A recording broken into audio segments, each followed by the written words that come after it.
Hello friends, welcome to Apurva Collections. Ready? 1, 2, 3, start. The protests that broke out in Kazakhstan on January 2 over a fuel price hike have snowballed into the biggest political crisis the oil-rich Central Asian countries' leadership has faced in over 3 decades. Kazakhstan, which broke away from the Soviet Union to become an independent republic in 1991, has been tightly ruled by strong men ever since. Nursultan Nazarbayev, the country's powerful leader, stepped down as president in 2019 but retained an outsized influence over the government of his cherry-picked successor Kasim Jomart Tokayev. The capital city was named after Mr. Nazarbayev as Nursultan and his statues erected across the country.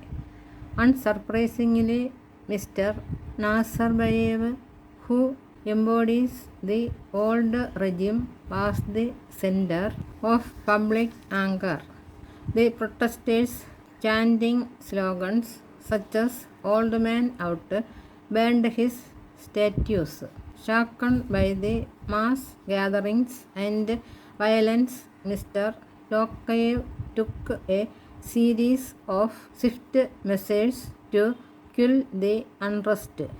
He reversed the fuel price hike, sacked his cabinet, and replaced Mr. Nazarbayev as the Security Council's chair with himself.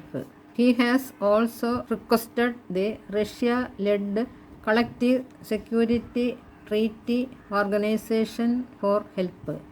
A willing Vladimir Putin, the Russian president, quickly dispatched troops. Not many had foreseen a crisis of this proportion coming, but Kazakhstan has witnessed growing labor and ethnic unrest in recent years. Despite its oil wealth, low salaries, and poor working conditions have always been issues. Many hoped that Mr.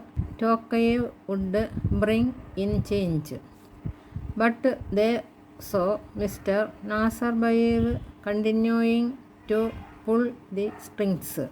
The pandemic-induced economic slowdown and soaring inflation made matters worse.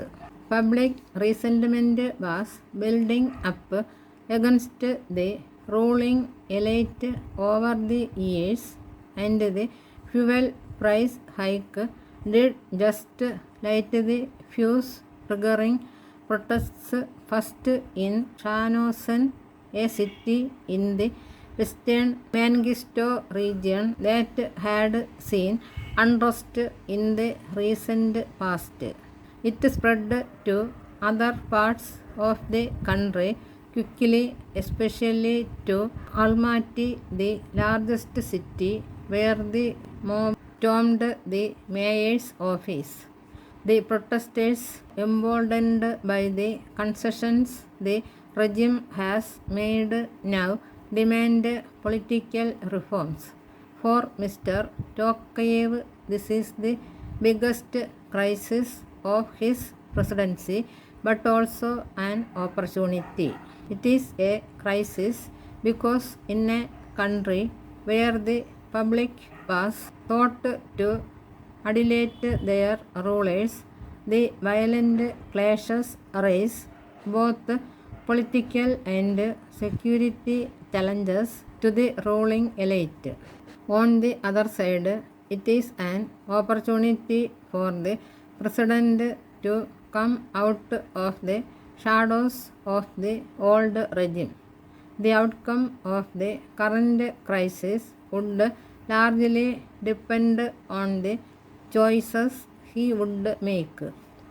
Dealing with the protests only through force, including with help from Russia, the Belarus model would not resolve the underlying issues.